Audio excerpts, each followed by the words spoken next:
Price the Lord. Holy பைட்டில் இன்றைக்கி நம்ம பார்க்க போகிறது என்னென்னா, சிலுவை.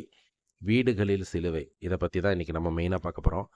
நம்ம வீட்டில் நமக்கு கிறிஸ்தவர்களில் வந்து ஒரு சில பேர் வந்து சில சில விதமான நம்பிக்கைகளில் இருக்காங்க. என்னென்னா, சிலுவையை வச்சா வீட்டில் துன்பம் வரும், சிலுவையை கழுத்தில் போட்டால் துன்பம் வரும், சிலுவையை டேபிள் மேலே வச்சா நம்ம வேலைக்கு துன்பம் வரும். இந்த மாதிரி துன்பத்தின் சின்னமாக சிலுவை கருதப்படுது. ஆனால் சிலுவை வந்து துன்பத்தின் சின்னம் கிடையாது. சிலுவை வந்து வெற்றியின் சின்னம். நம்மளுடைய இந்த வெற்றிக்கு வந்து காரணம் வந்து சிலுவை தான். அந்த பாடுபட்ட சிலுவையில் இயேசு இறக்கலைன்னா நமக்கு மீட்பு கிடையாது, நமக்கு வெற்றி கிடையாது, எதுவுமே கிடையாது.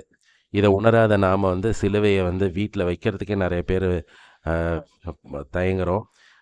இதன் மூலம் வந்து சிலுவையை வந்து வீட்டில் வைக்கணும். ஒவ்வொரு வீட்லேயும் அவங்களோட நடு வீட்டில் சிலுவை வைக்கப்படணும். அதாவது அவங்களோட சென்டர் வீட்டில் என்ட்ரன்ஸ்லேருந்து வந்ததுமே நேராக பார்த்தா சிலுவை தெரிகிற மாதிரி வைக்கணும்.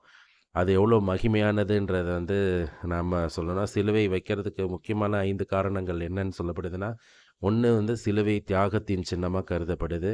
ஏசு அதில் தான் நமக்காக உயிர் விட்டார். அடுத்தது சிலுவை வந்து நம்மளை பாதுகாக்கிறது, ஒரு ப்ரொடெக்ஷனாக வந்து கருதப்படுது. சிலுவை இருந்ததுன்னா நம்மக்கிட்ட எந்த தீய சக்திகள், எந்த தீமைகளும் நெருங்காதுன்னு சொல்லப்படுது. சிலுவை வந்து நம்மளை தினமும் ஜெபிக்கிறதுக்கு தூண்டுறது, அது அப்படின்னு சொல்லப்படுது.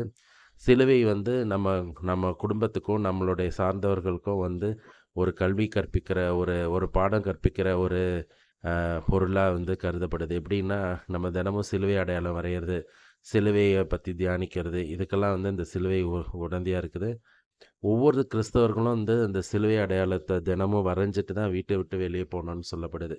சிலுவையோட மகிமையை வந்து நம்ம வந்து மறந்து போய்டுறோம். ஈவன் இந்த காலத்தில் பிளெஸ்ஸிங்ஸ் வாங்குறதுக்கு கூட நிறைய பேருக்கு வந்து நம்ம சொல்லிக் கொடுக்கப்படுறதில்ல குழந்தைங்களுக்கு.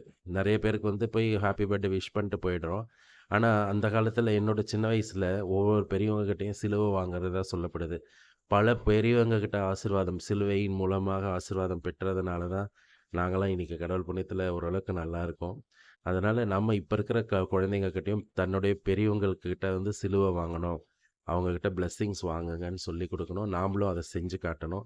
அப்போ தான் வந்து இந்த சிலுவையோட மகிமை வந்து இப்போ வெளியில் தெரியப்படும். சிலுவையை மாற்றி, சிலுவையை மகிமை, சிலுவையை ஜெயம். Price the Lord.